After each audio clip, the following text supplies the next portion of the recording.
کبیر والا میں ہم نے ایک چھوٹی سی رپورٹ دی تھی سیکورٹی کے حوالے سے، جو آتے عدالت میں کبیر والا میں ایک قتل ہوا، پہلے بھی قتل ہو چکے ہیں۔ ہمارا سب کا، آپ کا بطور پاکستانی ہونے کے ناطے، بطور شہری ہونے کے ناطے ایک ذہن بنتا ہے کہ جب حکومت پاکستان ہزاروں لاکھوں روپے کا سالانہ ان ڈیوٹی اہلکاروں کو تنخواہیں مہیا کرتے ہیں، ہزاروں روپے کی کس مقصد کے لیے؟ کہ وہاں پر سیکورٹی اندر جانے والا اسلحہ لے کر نہ جائے، چاقو لے کر نہ جائے، کوئی ایسا ممنوع ہتھیار لے کر نہ جائے۔ پھر کچھ عرصے بعد جب انسان کو قتل ہوتا ہے، جائز یا ناجائز، تو پھر سیکورٹی ٹائٹ ہوتی ہے۔ پھر کچھ عرصے بعد پھر تو ہم نہیں، بلکہ حکومت آئین قانون میں کہ بلا تفریق بلا امتیاز سب کی تلاشی ہونی چاہیے، لیکن تلاشی سے بہتر ہے کہ ایک ہمہ وقت مشین رکھی جائے اور اس سے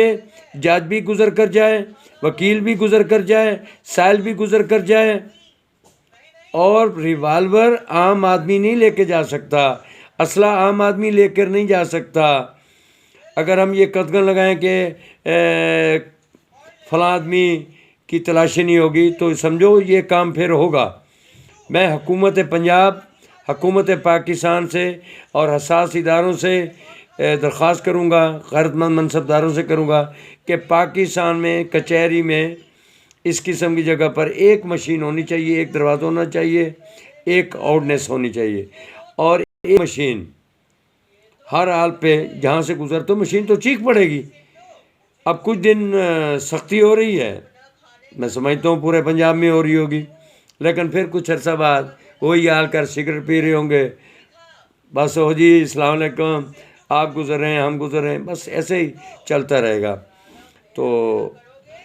جو شخص قتل ہوا، اب یقین کریں جیسے ہم نے تحقیق کی کہ ایک ہی خاندان کے 5 آدمی کا مارنا، اور نہ جانے اور اس نے کتنے قتل کیے ہوئے تھے، اور وہ اب تک قانون کی گرفت میں کیوں نہیں تھا، ضمنییں کیوں ایسی نہ بن پائیں جس کی وجہ سے قتل پر قتل، قتل پر قتل وہ کرتے جا رہا تھا، اور کون سی طاقت اس کی سرپرستی کر رہی تھی؟ حکومت کے غیرت مند منصبدار اس طرف بھی توجہ دیں کہ اگر وہ بر وقت اس شخص کو پکڑ لیتے، اس کا محاسبہ کر لیتے،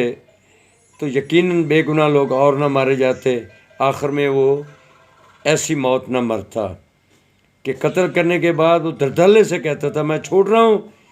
فلاں کو قتل کر دوں گا، فلاں کو قتل کر دوں گا۔ کورٹ میں شواہد پھانسی پہ لے جاتے ہیں، اور پولیس ضمنیاں کچھ اس قسم کی بناتی ہے کہ ہمارے وکیل حضرات انہی کا فائدہ اٹھاتے ہوئے خطرناک قسم کے ملزموں کو بری کروا دیتے ہیں، پھر وہ قتل کرتے ہیں، پھر وہ یوں خود قتل ہو جاتے ہیں، اور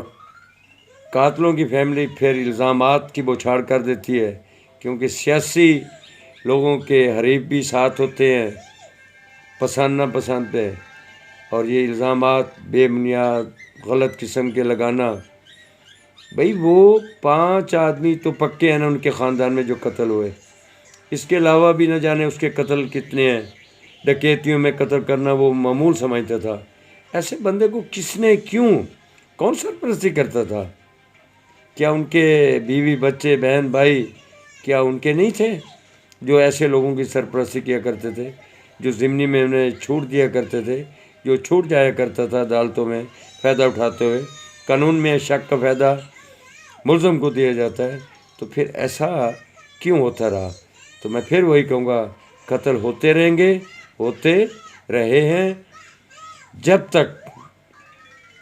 قاتل کی سرپرستی بڑے لوگ کرنا بند نہیں کریں گے، شاید ان کے بچے نہیں ہیں، شاید کبھی ان کے گھر میں بھی ماتم ہو، تو پھر ایسے لوگوں کی سرپرستی نہیں کریں گے جو اس قسم کے قاتل بننے کے بعد خود قتل ہوتے ہیں۔ پیر محسن ایک پاکستانی، ایک شہری، اللہ تعالی ہم سب پر رحم فرمائے، اور ان لوگوں پر خدا کا عذاب ہو جو ایسے لوگوں کی سرپرستی کرتے ہیں، پیسوں کی وجہ سے یا اپنی چتراہٹ کی وجہ سے یا اپنے رتبے اور دستار کی وجہ سے۔